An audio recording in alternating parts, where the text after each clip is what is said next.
When I was casting for I'm a Sex Addict, I was trying to think who I could get to play my wife.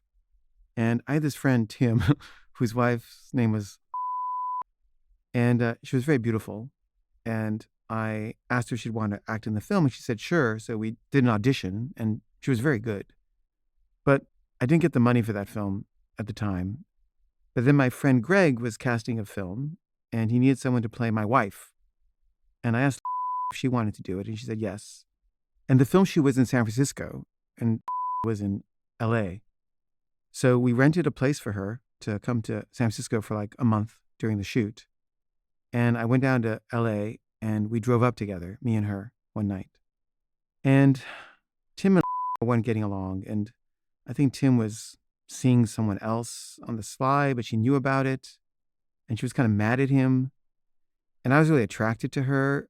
And she got really, really drunk right before we left. And we were going in her car. So she was driving drunk on the freeway, and she was just like weaving in and out of traffic. And I was so scared. I was begging her to please pull over till she, sobered up. And she was just like too drunk to even like have enough awareness to do that. But finally I got her to pull over, and we were just on the side of the road. And I just wanted to wait for like an hour till she could drive again.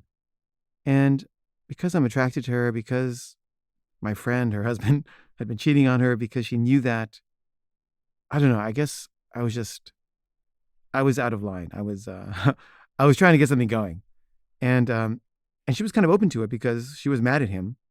Um and also we were supposed to be like husband and wife in this movie, and I was saying, we should maybe like just try to be really intimate so we can feel close during the film.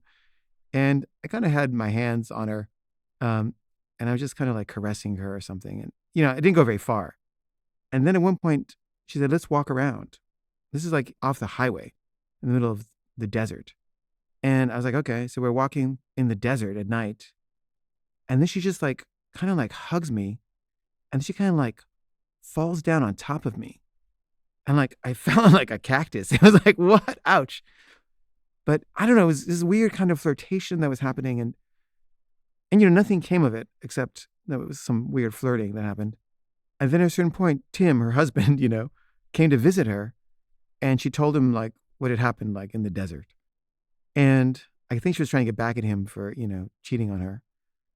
But he, confronted me and he said, Kaveh, what the fuck, man? That's my wife. And I was like, I'm sorry. I guess I figured because you were seeing someone else, it was okay. And he was like, no, Kaveh, it's not okay.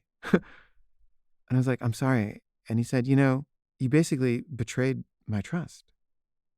And I was like, I know, but she was kind of flirting with me too. And she kind of like pushed me down and kind of fell on top of me.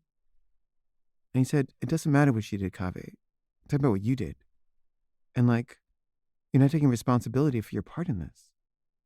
And I was like, he's right. I'm not. Like, I'm just making excuses. And I just said, I'm sorry. You're right.